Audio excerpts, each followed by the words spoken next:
Hello दोस्तों, arrow education YouTube channel पर फिर से आपका स्वागत है। तो आज हम जो अपना टॉपिक आगे बढ़ाने वाले हैं वो है क्वाड्रेटिक इक्वेशन। ठीक, जो मैथ में बैंकिंग के एग्जाम के हिसाब से काम भी इम्पोर्टेंट है और ये 5 मार्क्स का आता है जो हमें कम से कम नहीं तो 1 मिनट में गेन करने हैं। तो इतनी स्पीड से हमें ये करना है। ठीक है, तो हम आज की क्लास में क्या क्या डिस्कस करेंगे वो अभी हम देख लेते हैं पहले, उसके बाद में हम डिस्कस करेंगे। तो सबसे पहले तो हम जानेंगे क्वाड्रेटिक इक्वेशन का बेसिक कॉन्सेप्ट। ठीक, बेसिक कॉन्सेप्ट के बाद में जानेंगे इसकी ट्रिक और इतने सारे क्वेश्चन करेंगे कि आपको ट्रिक अच्छे से दिमाग में बैठ जाए। ठीक है, आपको कोई प्रॉब्लम नहीं आनी चाहिए, यानी कि ट्रिक इस तरीके से आपको पढ़नी है कि 1 मिनट के अंदर अंदर आप 5 क्वेश्चन कर पाओ। या कुछ सवाल तो ऐसे भी होंगे कि आप देखते ही डायरेक्ट आंसर टिक कर दोगे तो कैसे आता है। लेकिन उससे पहले थोड़ा सा बेसिक जानना पड़ेगा कि ये क्या होती है क्वाड्रेटिक इक्वेशन, किस टाइप के क्वेश्चन आते हैं, कैसे इसको सॉल्व किया जाता है। ठीक है, बिल्कुल जीरो लेवल से जाएंगे बिल्कुल हाई लेवल तक। तो चलो देखते हैं इसमें। अब हमें ये देखना है कि मैं आपको कौन कौन से टाइप के क्वेश्चन कराने वाला हूँ, क्योंकि टाइप नहीं जानोगे तो आपको पता ही नहीं लगेगा कि एक्चुअल में होता क्या है। तो देखिए, इस तरीके का एक टाइप आता है, ये सबसे बिल्कुल बेसिक जीरो लेवल का टाइप है, बिल्कुल जीरो, यानी कि द्विघात समीकरण आता है, इसको आपको हल करना होता है।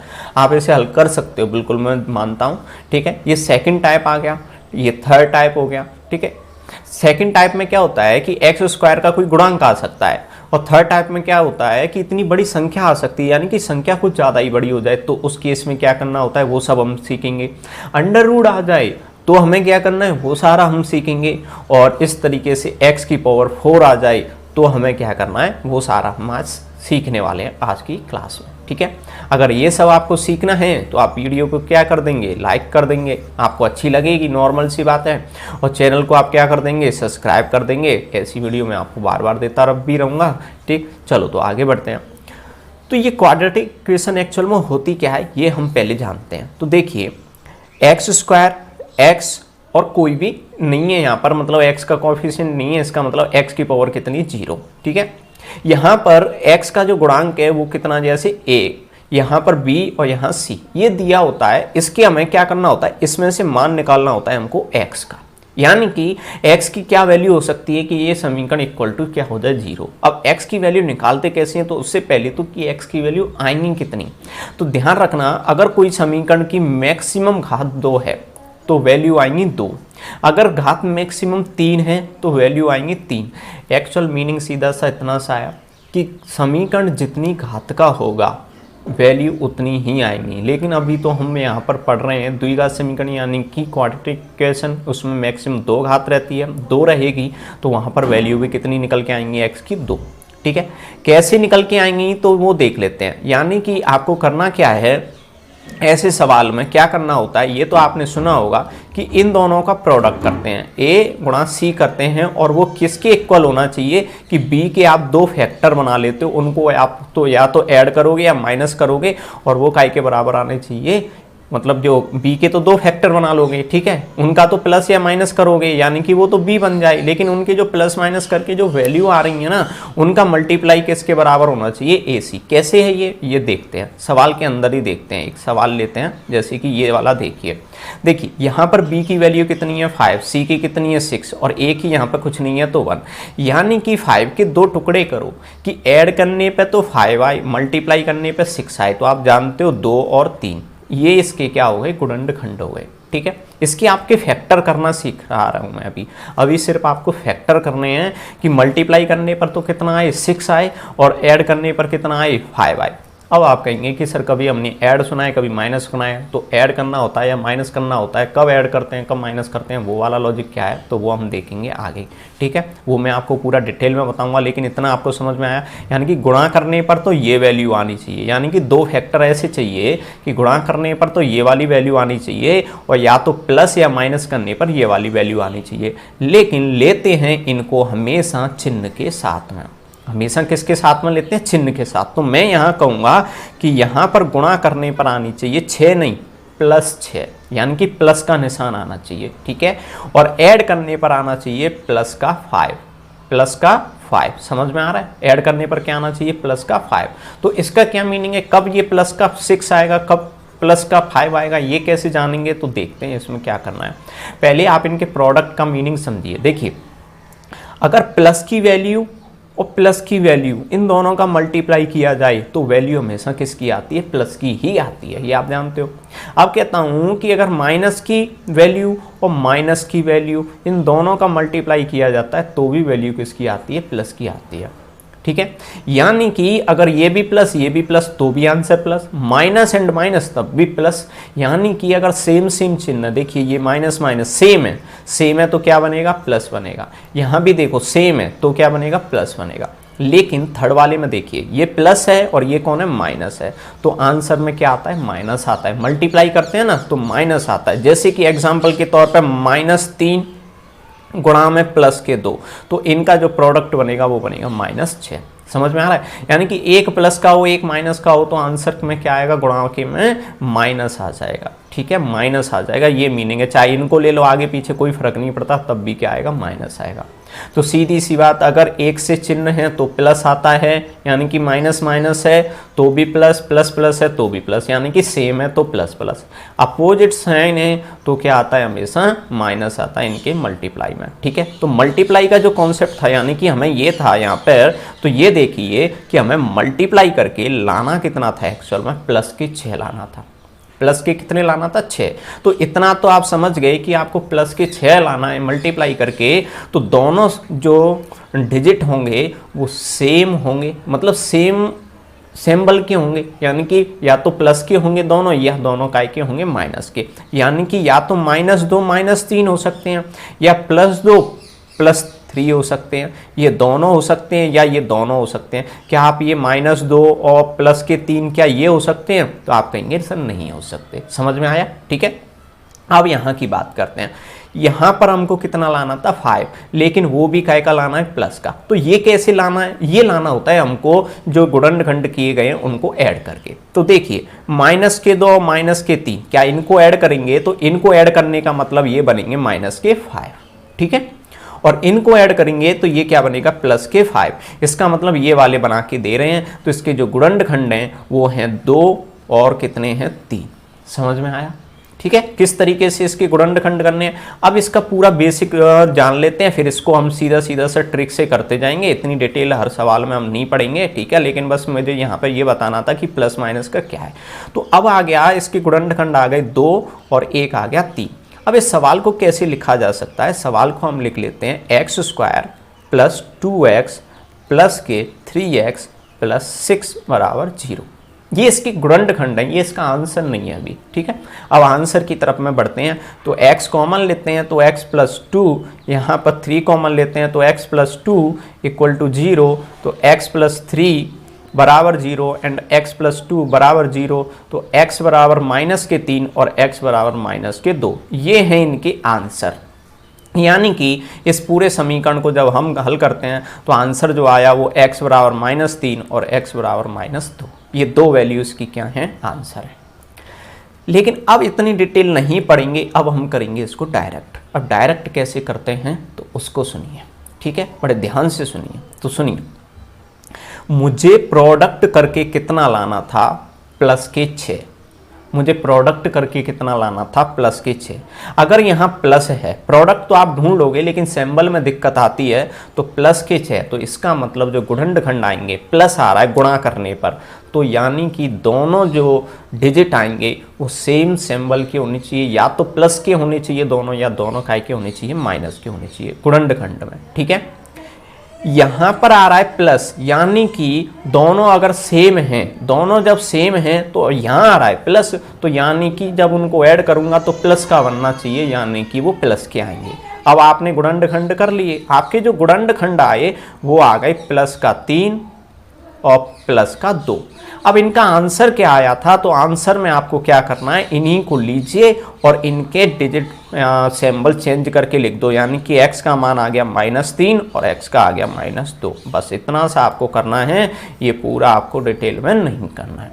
यानी कि आपने जो गुणनखंड किए उसमें से आपको क्या करना है, सिर्फ चिन्ह हैं वो चेंज करके लिख देना है, आपका डायरेक्ट ही क्या हो गया, आंसर हो गया, ठीक है। और भी ध्यान से सुनना, और भी ध्यान से सुनना। तो देखिए अब यहाँ पर मैं क्या कहता हूँ, आपको कैसे पता लगेगा कि ये 5 प्लस में लेना है माइनस में लेना है, तो अगले सवालों पर देखते हैं, आपको और ज़्यादा अच्छे से समझ में आएगा। तो देखिए मैंने यहाँ पर आपको 4 सवाल दिए हैं। यहाँ पर संख्या सब में एक से है कि नहीं है, आप कहोगे सर एक से है, कोई दिक्कत नहीं है। तो देखिए अब मैं आपको कैसे पहचानना बताता हूँ। सब में आंसर, पहले मैं गुणनखंड बताता हूँ, ठीक है, आंसर हम बाद में देखेंगे। पहले क्या देखेंगे, गुणनखंड, यानी कि इसके फैक्टर जो बनेंगे ना वो देखते हैं। तो देखिए पहले सवाल पर देखो, यहाँ कितना है, प्लस के 6। तो प्लस के 6 है, तो आप दिमाग में आना चाहिए कि दोनों का गुणा करने पर प्लस का आ रहा है, यानी कि दोनों जो रहेंगे वो सेम सिंबल के रहेंगे, या तो दोनों प्लस के रहेंगे या दोनों माइनस के रहेंगे। इतनी बात समझ में आ गई, दोनों या तो प्लस के रहेंगे या दोनों काय के रहेंगे, माइनस के रहेंगे। अब यहाँ पर देखो, यहाँ पर किसका निशान है, प्लस का, यानी कि दोनों प्लस के आने चाहिए। यानी कि अब बताइए, अब दोनों माइनस माइनस के मैं ले लूँ तो क्या ये ऐड करने पर प्लस के 5 देगा, नहीं देगा। तो आपको दिमाग में सीधा सा आना चाहिए कि गुणा कर रहा हूं तो प्लस, यानी कि दोनों सिंबल सेम हो गए, या तो दोनों प्लस या दोनों माइनस, लेकिन ऐड करने पर क्या आ रहा है, प्लस। अब प्लस आ रहा है तो इसका मतलब वो दोनों संख्या प्लस की होंगी, तभी तो ऐड करोगे प्लस आएगा। समझ में आया, यानी कि प्लस प्लस के ही बनेंगे सारे। तो आप सीधे से 3 प्लस का और प्लस का 2, ठीक है, ये अभी आंसर नहीं है, इसके गुणनखंड है, मैं गुणनखंड बता रहा हूँ। इसमें देखिए गुणा करने पर प्लस का 6 आना चाहिए, गुणा करने पर प्लस का 6 आना चाहिए। सेकंड वाले की बात कर रहे हैं, ठीक है, सेकंड वाले की गुणा करने पर प्लस का 6 आना चाहिए। अब गुणा करने पर अगर प्लस का 6 आ रहा है तो या तो दोनों प्लस के होंगे, या तो दोनों काय के होंगे प्लस के, या दोनों काय के होंगे माइनस के होंगे, ठीक है। लेकिन उनको यहाँ पर ऐड करने पर क्या आ रहा है, माइनस का 5। अब माइनस का देखो, इन दोनों को ऐड करूंगा तो माइनस का तो बनने से रहा, तो यानी कि दोनों काय के रहेंगे, माइनस के रहेंगे। तो ये बन गए माइनस के 3 और माइनस के 2। तो देखो -3 और -2 कितने होते हैं, माइनस के 5, गुणा करो तो प्लस के 6। ये कॉन्सेप्ट है, ठीक है, समझ में आया। आगे देखते हैं, यहां देखिए तीसरे वाले में कहता है कि गुणा करने पर कितना आना चाहिए, माइनस के 6 आना चाहिए। गुणा करने पर कितना आना चाहिए, माइनस के 6 आना चाहिए। इसका मतलब एक तो प्लस का आएगा और एक का आएगा माइनस का आएगा, जब भी तो माइनस का बनेगा गुणा, ठीक है। और उनको ऐड करने पर, अब देखो ये दोनों हैं, एक प्लस का एक माइनस का, और ऐड करने पर यहाँ कौन बनना चाहिए, प्लस बनना चाहिए। अब प्लस बनना चाहिए तो अब ये तो बड़ी गड़बड़ हो गई है, प्लस बनना चाहिए। तो यानी कि जिनमें से दोनों में से बड़ी वाली वैल्यू प्लस की होनी चाहिए। यहाँ प्लस कब बनेगा, जब ये बड़ी वाली प्लस की होनी चाहिए और ये छोटी वाली काय की होनी चाहिए, माइनस की। अब आप सोचो कि 3 और 2 बना दो, तो 3 प्लस के और 2 माइनस के, तो ये तो भैया प्लस का 1 बन रहा है, यानी कि ये इसके फैक्टर नहीं है, ये इसके फैक्टर नहीं है। समझ में आया। तो इसके फैक्टर क्या बनेंगे, इसके फैक्टर बनेंगे प्लस का, अरे ये क्या हो रहा है, एक सेकेंड है ना, मैं इधर लिख देता हूँ। तो इसके फैक्टर बनेंगे प्लस का 6 और माइनस का बनेगा 1। तो देखिए प्लस का 6 और माइनस का 1 गुणा करोगे तो कितना आ रहा है, माइनस का 6 आ रहा है कि नहीं आ रहा है। और इनको प्लस का 6 और माइनस का 1 कितना बन गया, प्लस के 5 बन गए। समझ में आया कि नहीं आया, कैसे करना है, ठीक है। अब थोड़ी सी और हिंट मैं आपको देता हूँ। वापस चलिए पहले वाले पर। पहले वाले में यहाँ पर देखिए +6, तो यहाँ पर चिन्ह देखो काय का है, प्लस का। तो इसका मतलब आपको फैक्टर ऐसे करने हैं कि उनका प्लस करना है, गुणा तो करना ही है। देखो गुणा करने पे तो 6 लाना है, लेकिन जो फैक्टर बनेंगे ना उनका क्या करना है, आपको प्लस करना है। और प्लस करके कितना आना चाहिए, 5, ठीक है। ऐसे समझ में आ रहा है। अब वो चिन्ह प्लस का होगा माइनस का, वो तो आप डिसाइड कर ही लोगे कि इसके अकॉर्डिंग दोनों प्लस के हो गए। अब देखो यहाँ भी क्या है, प्लस है, तो यानी कि फैक्टर ऐसे करने हैं कि आपको उनका प्लस करके कितना आना चाहिए, 5। तो देखो 3 और 2 ही किए मैंने, 3 और 2 किए, दोनों का क्या बन गया, 5। अब वो माइनस के लेने हैं या प्लस के लेने हैं वो तो ये बता देगा आपको।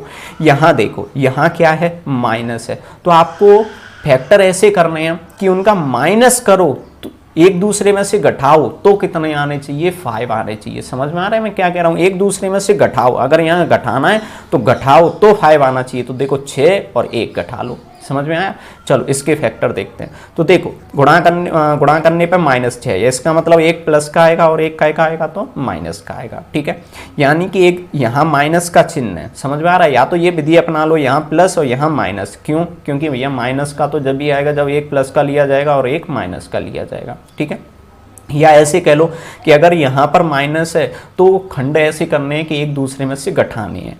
अब घटाने हैं और आने कितने चाहिए, घटा के एक दूसरे में से 5 और गुणा करने पर कितने आने चाहिए 6, तो ये तो 6 और 1 ही है, लेकिन यहाँ चिन्ह काय का है माइनस का, यानी कि माइनस का आना चाहिए। इसका मतलब माइनस की संख्या बड़ी होगी तो माइनस की 6 प्लस का 1, ये आपको लेने हैं। ठीक है, अब इतना लेने आ गया तो अब यहाँ से बात आती है आंसर की। तो देखिए आंसर क्या होगा, यहाँ पर गुणनखंड क्या आते हैं +3 और +2, तो यहाँ पर बन गया आंसर -3 और -2। यहाँ पर आंसर बनाना है तो गुणनखंड -3 -2 तो +3 प्लस के 2, ये बन गया आंसर। ठीक है, यहाँ पर आंसर क्या बनेगा -6 + 1, ये बन गया। यहाँ पर आंसर क्या बनेगा +6 - 1, ये बन गया। यानी कि चिन्ह चेंज कर दो गुणनखंड करने के बाद में, समझ में आ गया, डायरेक्ट आपका आंसर है। ठीक है, चलो और विधि देख लो, और विधि और मतलब शॉर्ट में करते हैं। अब इसको और शॉर्ट में करते हैं, 1 सेकेंड इंक हटा दूँ। ठीक है, चलो और शॉर्ट में देख लीजिए। चलिए और शॉर्ट क्या कहता है, आप डायरेक्ट करना। डायरेक्ट क्या करना है कि अगर यहां पर ये निशान प्लस का है, ये वाले निशान की बात कर रहा हूं, तो ध्यान रखना यहां पर निशान अगर प्लस का है तो जो फैक्टर होंगे वो काय, मतलब जो आंसर आएगा, मैं तो डायरेक्ट आंसर की बात कर रहा हूं, अगर यहां प्लस का है, ठीक है, तो आंसर आएगा वो काय का आएगा माइनस का आएगा। यहां माइनस है तो आंसर काय का आएगा प्लस का आएगा। यहां प्लस है ये वाला तो आंसर काय का आएगा माइनस का आएगा। यहां माइनस है तो आंसर काय का आएगा प्लस का आएगा। ठीक है, इस तरीके से होंगे। 1 सेकेंड,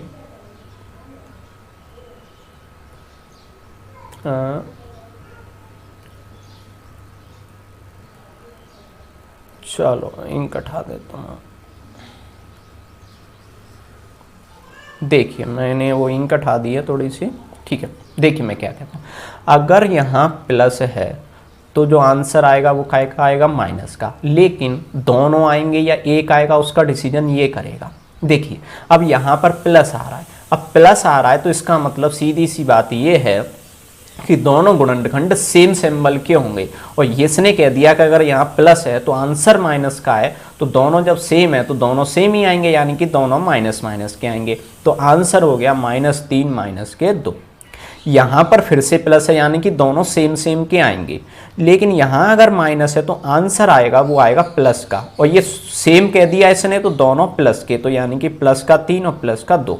अब आगे सुनिए, अगर यहाँ प्लस है तो आंसर आएगा माइनस का, लेकिन यहाँ भी माइनस, तो यहाँ माइनस क्या कहता है कि एक प्लस में आएगा तो एक काय में आएगा माइनस में, तो इसका मतलब, और इसने कह दिया कि माइनस में, तो माइनस का मतलब बड़ा वाला माइनस में, तो -6 प्लस का 1, आप चेक कर लो यही आया होगा।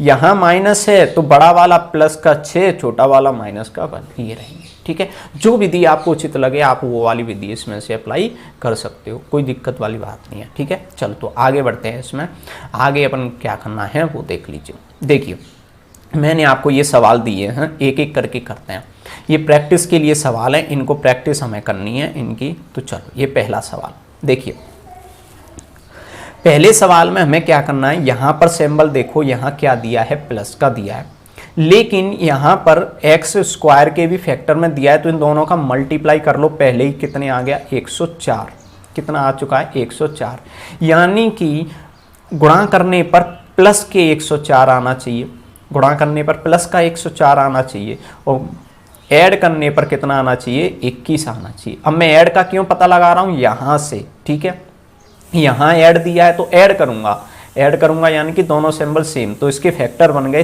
13 और बन गए 8, यानी कि 13 और 8 को मैं ऐड करूँगा तो 21 बन रहे हैं कि नहीं बन रहे हैं, 21 बन रहे हैं कि नहीं बन रहे हैं, और गुणा कर रहे हैं तो 104 बन रहे हैं। लेकिन फैक्टर या गुणनखंड की बात करूँ तो वो बताओ किसके आएंगे, तो देखिए -13 और -8 ये आएंगे कि नहीं आएंगे, क्यों, क्योंकि -13 और -8 का गुणा करूंगा तो प्लस का 104 बनेगा कि नहीं बनेगा, बन रहा है। ठीक है, और -13 -8 माइनस के क्या बना के देगा 21 बना के देगा, माइनस के क्या बना के देगा 21 बना के देगा। ठीक है, लेकिन इसका आंसर क्या आएगा 13 प्लस के, और प्लस के क्या आएंगे 8। ठीक है, ये आंसर आएगा। इतना समझ में आया, यानी कि गुणा करने पर तो 104 और घटाने पर या जोड़ने पर कितने 21, यानी कि जोड़ना है या घटा के लाना है। तो यहाँ देख लो ये जोड़ना है, यानी कि दो संख्या ऐसी देखो कि जोड़ो तो 21 आ जाए। तो देखो 13 और 8, प्लस माइनस को बाद में देख लेना, ऐड करना है, यहाँ पर ऐड दिया है तो इसका मतलब उन दोनों को ऐड करना है। तो 13 और 8 ऐड कर रहे हो, 13 और 8 कितने बन रहे हैं 21, गुणा कर रहे हो कितने बन रहे हैं 104। अब इनको प्लस के लिखूं गुणनखंड या माइनस के लिखूं, तो आप यहाँ देखो यहाँ क्या है माइनस है, तो माइनस के लिख दिए दोनों गुणनखंड, बस इतना सा करना है। समझ में आ गया? गुणनखंड ये है तो आंसर क्या हो गया 13 और 8, लेकिन फाइनली ये आंसर नहीं है। अभी क्या करना होता है, जो एक्स स्क्वायर का गुणांक है ना उसका आपको डिवाइड और करना है, तो डिवाइड कर दीजिए, तो ये तो बन गया 6.5 और ये बन गया कितना 4। ये हुआ इन सवालों के आंसर। समझ में आया कैसे करना था? ठीक है, क्लियर। चलो तो बढ़ते हैं अगले सवाल की ओर में, आगे अगला सवाल देखते हैं। देखिए अगला सवाल क्या कहता है, यहाँ पर कौन है माइनस का, इसका मतलब कि गुणा करेंगे तो एक तो प्लस का आएगा और एक किसका आएगा माइनस का। गुणनखंडों की बात कर रहे हैं, ठीक है। अब गुणा करने पर कितना आना चाहिए 38 गुणा 11 ये आना चाहिए, ठीक है। और यहाँ पर माइनस दिया है तो इसका मतलब है कि घटाने पर दो संख्या ऐसी ढूंढनी है कि घटाने पर कितना आ जाए 3 आ जाए, घटाने पर कितना आ जाए 3 आ जाए। तो अब ऐसे कैसे पता लगाओगे? अब आप इनका गुणा कर रहे हो ना तो टाइम वेस्ट कर रहे हो। आप क्या करो, एक दो फैक्टर इधर उधर दे के देख लो, जैसे कि 2 इसमें से दे दो इधर, तो ये हो गए 22 और ये बच गए 19। अब बताओ, इनको ऐड करके नहीं देखना है, मैंने बोला यहाँ माइनस है तो आप माइनस करके देखो, क्या माइनस करो इन दोनों को। कर रहे हैं 3 आ रहा है कि नहीं आ रहा है? आ रहा है। तो ये इनके फैक्टर हैं, कौन कौन हो गए 19 और कौन हो गए 22। समझ में आया? लेकिन कौन सा प्लस में लेना है कौन सा माइनस में, तो देखिए यहाँ माइनस के 3 आ रहा है। माइनस के 3 कब आएगा? जब माइनस का तो कितना होगा इसमें से 22 और प्लस का कब कितना होगा 19 होगा कि नहीं? ठीक है, ये तो इनके कौन है अभी फैक्टर हैं, फैक्टर हैं। आंसर क्या आएगा? आंसर आएगा माइनस का 19 और प्लस का 22, यानी कि चिन्ह चेंज कर देते हैं। लेकिन अभी खत्म नहीं हुआ, एक्स स्क्वायर के गुणांक का क्या करना है? डिवाइड करना है दोनों में डिवाइड कर दीजिए, यही आपके क्या हो गए फाइनल आंसर हो गए। देखो कितना इजी है, समझ में आया कैसे जल्दी आपको करना है? ठीक है, अगले सवाल पे आगे बढ़ते हैं। तो अगला सवाल देख लेते हैं। देखिए इस वाले में देखिए गुणा करने पर कितना आना चाहिए 88 आना चाहिए। यहाँ प्लस है तो दो संख्या ऐसी ढूंढिए और बताइए, यहाँ प्लस है तो दोनों या तो प्लस की होंगी या दोनों काय की होंगी माइनस की। लेकिन अब ढूंढते हैं कि काय की होंगी, लेकिन उससे पहले यहाँ अगर प्लस है तो ऐसी संख्या ढूंढना कि गुणा करेंगे तो 88 और यहाँ प्लस है तो ऐड करने पर ही 19 आए। अगर यहाँ प्लस है तो ऐड करने पर ही 19 आए, तो वो होती हैं 11 और 8, यानी कि इसके फैक्टर हो गए 11 और 8। अब दोनों प्लस की लेनी है कि माइनस की, तो यहाँ देखो यहाँ अगर प्लस है तो दोनों प्लस की आएंगी तभी तो बनेगा, प्लस की हो गई। आगे कितने का डिवाइड करना है 4 का, आगे 4 का डिवाइड कर दीजिए, ये आपके क्या हो गए आंसर। समझ में आया कितनी जल्दी जल्दी हो रहे हैं? ठीक है, इस तरीके से आप अगर सोचोगे तो थोड़ा सा जल्दी स्पीड में हो जाएगा। ठीक है, ऐसे करने। चलो तो आगे बढ़ते हैं। ये जो अगला सवाल है ये इसका आंसर आप मुझे दोगे, ठीक है। लेकिन मैं आपको ये 111 का एक फॉर्मूला सीधा सा बता देता हूँ। ये होते हैं 37 मल्टीप्लाई में 3। हमेशा इसको याद रखना, ये पेपर में बहुत बार आता है, ये पेपर में बहुत बार आता है। लेकिन चलो मैं आपको बता देता हूँ इसके। देखिए फैक्टर क्या करने हैं, तो देखिए यहाँ पर माइनस है तो इसका मतलब एक संख्या प्लस की आएगी और एक काय की आएगी माइनस की आएगी। गुणा करने पर कितना बनना चाहिए 111 इंटू में 3, इतना बनना चाहिए। और यहाँ अगर माइनस है तो उन दोनों को जो संख्या बनेंगी तो वो माइनस करके 28 देंगी। अगर यहाँ माइनस है तो 28 देंगी क्या करके माइनस। तो देखो कैसे बनाना है, इस 37 इंटू इसमें से मतलब 3 को इधर भेज दो, कितने आ गए 9। तो अब 37 और 9 इनको यहाँ देखो क्या था माइनस, तो माइनस करके 28 दे रही हैं क्या? बिल्कुल दे रही हैं। समझ में आया? यानी कि फैक्टर हो गए 37 और 9। लेकिन इनमें से प्लस का कौन सा माइनस का कौन सा? तो ये 28 काय के हैं प्लस के, यानी कि प्लस की बड़ी वाली हो गई और छोटी वाली माइनस की हो गई। ये तो सिर्फ अभी क्या आए गुणनखंड, लेकिन x की वैल्यू जो आएंगी वो माइनस के 37 और प्लस के 9 ये हो गई। लेकिन फाइनली डिवाइड कितने से और करना था 3 से, तो ये हो गए इनके 2 आंसर। समझ में आया कैसे करना था जल्दी? ठीक है, चलो आगे बढ़ते हैं। एग्जाम में क्वेश्चन कैसे आता है, क्वेश्चन इन एग्जाम ये हमें देखना है। यहाँ पर एक गुणनखंड नहीं है, मतलब समीकरण नहीं आता, यहाँ पर क्वाड्रेटिक इक्वेशन के 2 आते हैं। 2 आएंगे, ये पहला वाला हो गया, ये दूसरा वाला हो गया। दोनों के आपको क्या निकालने हैं, तुरंत मान निकालने हैं। चलो तो मैं मान निकाल देते हैं, फिर इनका कंपैरिजन करना होता है कि x की वैल्यू बड़ी है या y की वैल्यू बड़ी है। तो देखिए कंपैरिजन करते हैं। पहले तो इस वाले के मान निकालिए, दोनों यहाँ पर देखो प्लस का है तो प्लस के गुणा करने पर 12 आने चाहिए और ऐड करने पर कितने आने चाहिए, 7। तो 4 और 3, ठीक है, दोनों ही काय के होंगे प्लस के, तभी तो +7 बनेगा। लेकिन फाइनल आंसर कितना आएगा, -4 और -3। इतना समझ में आया, ठीक है। गुणनखंड है +4 +3, ठीक है, लेकिन इनका मुझे नहीं, मैंने तो सीधा आंसर निकाला -4 -3। इसकी बात करते हैं, गुणा करने पर 20 आना चाहिए, तो और प्लस करने पर, यहाँ प्लस है तो प्लस करने पर 9 आना चाहिए, तो 5 और 4 आ रहे हैं। लेकिन यहाँ पर प्लस है तो फैक्टर काय के आएंगे, प्लस के आएंगे दोनों, लेकिन जो उनका आंसर आएगा वो -4 और -5 ये आ गया। ये किसकी वैल्यू बन गई, y की। अब मुझे कंपैरिजन करना है, x की वैल्यू देखो ये 2 हैं, x की वैल्यू ये 2 हैं, y की वैल्यू ये 2 हैं, मुझे कंपैरिजन करना है। तो देखिए कंपैरिजन कैसे करते हैं, सबका कंपैरिजन सबसे करना है, ठीक है।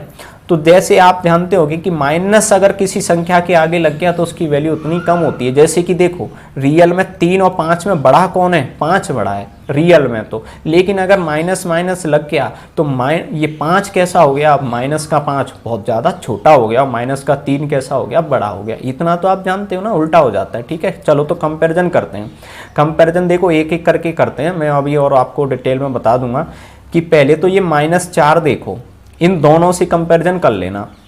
ये -4 है, इसके तो कैसा है, बराबर है, यानी कि ये कहता है x बराबर क्या हो गया, y, मतलब ये -4 इसके तो बराबर है। लेकिन इससे कैसा है, -5 से, तो -5 से -4 बड़ा है, तो x वाला बड़ा है, ठीक है, ये वाला आंसर आ गया। तो -4 बड़ा है, समझ में आया। अब इस -3 का कंपैरिजन करो, तो -3 जो है वो -4 से कैसा है, बड़ा, यानी कि ये वाली बात कह रहा है। -3 का कंपेरिजन -5 से करो तो वो इससे कह रहा है इससे भी क्या है, बड़ा, यानी कि यही कह रहा है। -3 बड़ा है, ध्यान रखना -3 बड़ा है, तो यानी कि x वाला पार्ट बड़ा है, और एक बार क्या आया था, बराबर। तो इन दोनों को मिलाकर आंसर क्या बना कि x या तो बराबर है या ग्रेटर है। इस तरीके से आपको कंपेरिजन करना होता है, ठीक है। अब मैं आपको आगे की बात बताता हूँ। देखिए कंपैरिजन करते हैं, x के 2 मान आएंगे, y के 2 मान आएंगे। तो अगर दोनों प्लस प्लस के आ रहे हैं, यानी कि x के दोनों मान प्लस के आ गए, y के भी दोनों मान प्लस के आ गए, तो आपको कंपैरिजन करना पड़ेगा, ठीक है। कंपैरिजन करना पड़ेगा, देखना पड़ेगा कौन सा छोटा है कौन सा बड़ा है। x के अगर बाई चांस दोनों मान प्लस के आ गए, x के में बाई चांस मान कैसे आ गए, प्लस के, लेकिन y के मान काय के हैं बाई चांस माइनस के, तो सीधा सा x वाले बड़े होते हैं, y वाले छोटे होते हैं, मतलब प्लस वाले बड़े होते हैं, माइनस वाले, तो सीधा सा x को बड़ा कर देना, y को छोटा कर देना, मतलब कंपैरिजन की जरूरत ही नहीं है, ठीक है।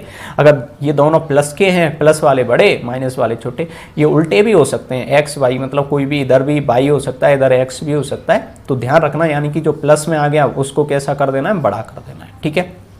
सबसे इम्पॉर्टेंट है ये वाला, अगर x का मान एक प्लस में आ गया और एक माइनस में आ गया, एक प्लस में आ गया और एक माइनस में आ गया, और y का भी एक प्लस में और एक माइनस में आ गया, तो आप कभी भी कंपैरिजन मत करना, डायरेक्ट लिख देना CND, ठीक है, कांट बी डिटरमाइंड, यानी कि हम कंपैरिजन नहीं कर सकते। समझ में आ रहा है क्यों नहीं कर सकते, उसका रीजन मैं बता देता हूँ। जैसे एक आया प्लस का 3 माइनस का 2, ये तो बाई चांस x के मान है, y के आ गए मान कि माइनस का 4 और प्लस का 5, तो देखिए कैसे कंपैरिजन कर सकते हैं। तो देखो पहले इस 3 का करूं, तो ये 3 है, प्लस का 3 इस वाले से कैसा है, बड़ा, और इस वाले से कैसा है, छोटा, मतलब ये x का मान एक बार बड़ा आ रहा है, एक बार छोटा आ रहा है, तो बताओ क्या आंसर दोगे, नहीं दे सकते ना, गड़बड़ है। इस -2 की कंपैरिजन करो, इससे करो, तो इससे तो ये कैसा है, इससे कैसा है, ये -2 बड़ा है, लेकिन इससे ये कैसा है, छोटा है, यानी कि क्या आप आंसर दे सकते हो, इसमें नहीं दे सकते। समझ में आ रही है बात, ठीक है। तो इस तरीके से कि मैं आप हमेशा CND कर दो, कभी भी कंपैरिजन में अपना टाइम वेस्ट मत करना। समझ में आ गई बात, ठीक है। अगर दोनों माइनस माइनस के हैं तो आपको कंपैरिजन करना पड़ेगा, जैसे कि मैंने इससे पहले वाले सवाल में अभी किया था। अगर ये दोनों प्लस के हैं और एक प्लस माइनस का आ गया, तो भी आपको क्या करना पड़ेगा, कंपैरिजन करना पड़ेगा। कैसे करते हैं वो मैं आपको बताऊंगा। चलो तो सवाल देखते हैं। देखिए पहले इस वाले को देख लीजिए, सवाल के फाइनली मैं तुरंत ही क्या निकाल देता हूँ, आंसर। गुणा करने पर कितने, 12, कितने आने चाहिए ऐड करने पर, यहाँ ऐड है, ऐड करने पर कितने आने चाहिए, 7, तो 4 और कितने होते हैं, 3, 4 और 3, यहाँ प्लस है तो दोनों प्लस के आएंगे, ये तो गुणनखंड, लेकिन आंसर -4 और -3। गुणा करने पर वही 20, तो 5 और 4 और ये माइनस के 4 और माइनस के क्या आ गए 5। ठीक है, कंपैरिजन अभी अभी मैंने इसी को तो करवाया था, यानी कि क्या आया था, ये वाला आंसर आया था। अगले सवाल में देखते हैं, ये थोड़ा सा चेंज दे दिया। तो इसके तो फैक्टर -4 और माइनस के क्या थे 3, लेकिन इसके फैक्टर देखिए, गुणा करने पर कितने आने चाहिए 5 और 20 आने चाहिए, तो 5 और 4 बन गए। ठीक है, लेकिन इनको माइनस के 9 आ रहे हैं, तो फैक्टर क्या बनेंगे -5 और माइनस के 4, लेकिन आंसर बनेगा वो +5 और माइनस वो प्लस के 4, दोनों प्लस प्लस के बनेंगे ना, मतलब जो गुणनखंड बनेंगे वो तो -5 और माइनस के क्या बनेंगे 4, यानी कि तभी तो गुणा करने पर कितना बन रहा है 20 और यहाँ पर कितना बनेगा -9। अब ये बन गया। अब बताइए इसमें कंपैरिजन की ज़रूरत है क्या, ये दोनों प्लस के हैं, ये दोनों काय के हैं माइनस के, तो इसको सॉल्व करने की ज़रूरत है क्या, नहीं करना है सॉल्व, नहीं करना है तो डायरेक्टली आंसर दीजिए, डायरेक्टली आंसर दीजिए, तो डायरेक्ट आंसर में कौन बड़ा, वाई बड़ा, तो ये आंसर हो गया। अब मैं इससे भी शॉर्ट बताता हूँ, यानी कि आपको पेन भी नहीं चलाना पड़ेगा। ठीक है, देखिए पेन नहीं चलाना है आप कैसे, यहाँ देखो, यहाँ देखो, ये काय का निशान है प्लस का, यहाँ भी देखो, यहाँ भी काय का है प्लस का, या तो ये दोनों आंसर यहाँ पर जो आने वाले हैं वो या तो प्लस के आएंगे या माइनस के, यहाँ भी दोनों सेम आएंगे, या तो प्लस के या माइनस के। समझ में आ रहा है, मतलब मैं हल नहीं कर रहा हूँ अब सवाल को, अब मैं सवाल को हल नहीं कर रहा हूँ, मैं डायरेक्ट बता रहा हूँ। यहाँ मैंने देखा कि ये प्लस है, तो या तो दोनों आंसर प्लस के आएंगे या माइनस के आएंगे, यहाँ भी कौन है प्लस है, तो या तो दोनों प्लस के आएंगे या माइनस के आएंगे। ठीक है, अब मैं यहाँ देखता हूँ, यहाँ कौन है, यहाँ कौन है प्लस, अगर यहाँ प्लस है तो उसके फैक्टर तो प्लस आएंगे, लेकिन आंसर काय का आएगा माइनस का, आंसर काय का आएगा, आंसर आएगा माइनस का। समझ में आ रहा है, मैं वापस से रिपीट कर देता हूँ, अभी मेथड मैंने बताया था, अगर यहाँ पर प्लस है तो आंसर काय का आएगा माइनस का आएगा, यहाँ अगर माइनस है तो आंसर काय का आएगा प्लस का आएगा। समझ में आ रहा है, और यहाँ प्लस है, यहाँ भी प्लस है, ध्यान से समझो। देखो पेपर में ये पेन नहीं चलाना होता है ऐसे सवालों में, देखो क्या करना है, यहाँ प्लस यहाँ प्लस, इसका मतलब दोनों आंसर सेम डिजिट के सेम सिंबल के आएंगे कि नहीं आएंगे, यहाँ प्लस, यानी कि या तो ये ऊपर वाले में दोनों प्लस के आएंगे या दोनों माइनस के आएंगे, नीचे भी एकदम ऐसा ही होगा। लेकिन ये वाला देखो, ये वाला यहाँ पर अगर प्लस है तो आंसर काय का आएगा माइनस का आएगा, अगर यहाँ माइनस है तो आंसर काय का आएगा प्लस का आएगा। समझ में आ रहा है, इस तरीके से आएंगे। तो अब ये आएंगे तो सीधी सी मैं हल क्यों करूँ, ये जब प्लस का ही बड़ा होता है ना, तो सीधा सा वाई वाले को बड़ा कर दो ना। समझ में आ रही है बात क्या कह रहा हूँ मैं, ये करना था हमें, पेन नहीं चलाना, इसकी मतलब गुणनखंड नहीं करने हैं।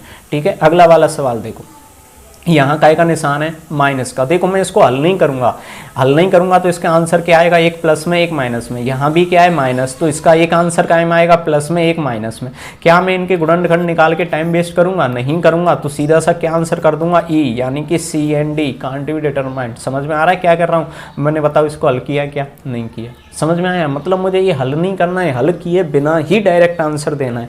तो डायरेक्ट आंसर कैसे देना है समझ में आ गया। ठीक है, अब जैसे कि इसकी बात करते हैं, ये माइनस में तो एक तो प्लस का आएगा एक माइनस का आएगा, लेकिन ये प्लस में तो ये दोनों काय के आएंगे, या तो प्लस के आएंगे या माइनस के आएंगे, यानी कि इसको तो हमें क्या करना पड़ेगा, हल करना पड़ेगा। तो चलो हल करते हैं, तो देखिए कैसे हल करने हैं। गुणा करने पर तो कितना आना चाहिए -8, ठीक है, गुणा करने पर कितना आना चाहिए -8, और यहाँ अगर माइनस दिया है तो उनको माइनस करके 7 आना चाहिए, तो यानी कि जो बनेंगे फैक्टर वो 8 और 1 बनेंगे, 8 और 1 में से एक दूसरे को घटाएंगे तो कितने बन रहे हैं 7 आ रहे हैं, गुणा करने पर कितना आ रहा है 8 आ रहे हैं। समझ में आया, ये तो हो गए, लेकिन इनमें एक प्लस का एक माइनस का है। तो देखिए फैक्टर की बता रहा हूँ, अभी फैक्टर यहाँ प्लस का 7 है, अगर डायरेक्ट आंसर देखना है तो डायरेक्ट आंसर भी बता देते हैं। देखिए पहले फैक्टर को देखो, प्लस के 7 हैं, तो यानी कि +7, यानी कि बड़ी वाली वैल्यू किसकी हो, प्लस की, और छोटी माइनस की। तो इसका मतलब ये तो फैक्टर है, आंसर क्या लिखोगे -8 और प्लस का 1, ये हो गए इसके आंसर। ठीक है, समझ में आया, इस तरीके से। यहाँ देखो +16, यानी कि गुणा करोगे तो 16 आने चाहिए, और यहाँ अगर प्लस है तो ऐड करने पे 10, तो 8 और कितने 2। अब यहाँ माइनस है तो दोनों जो आएंगे आंसर काय के आएंगे प्लस के आएंगे। अब फैक्टर की मुझे जरूरत नहीं है, -8 -2 ये फैक्टर है, चाहो तो मैं डायरेक्ट आंसर क्या लिखूंगा, यहाँ माइनस है तो आंसर काय के आएंगे प्लस के। समझ में आया, ये हो गए।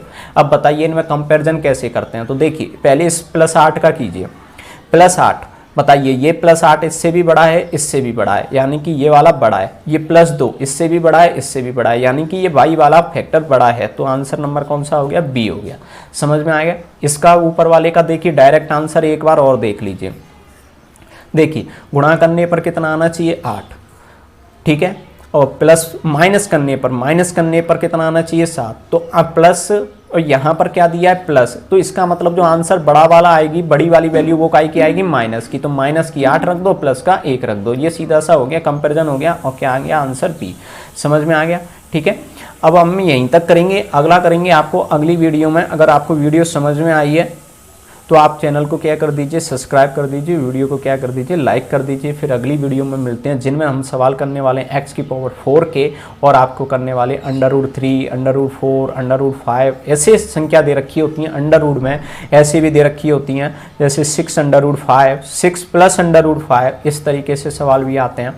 उनको हम अगली वीडियो में करेंगे, क्योंकि ये वीडियो बहुत ही ज़्यादा लॉन्ग हो जाएगी। ठीक है, उम्मीद है आपको समझ में आ गया। चलो तो मिलते हैं अगली क्लास में, जब तक के लिए टेक केयर।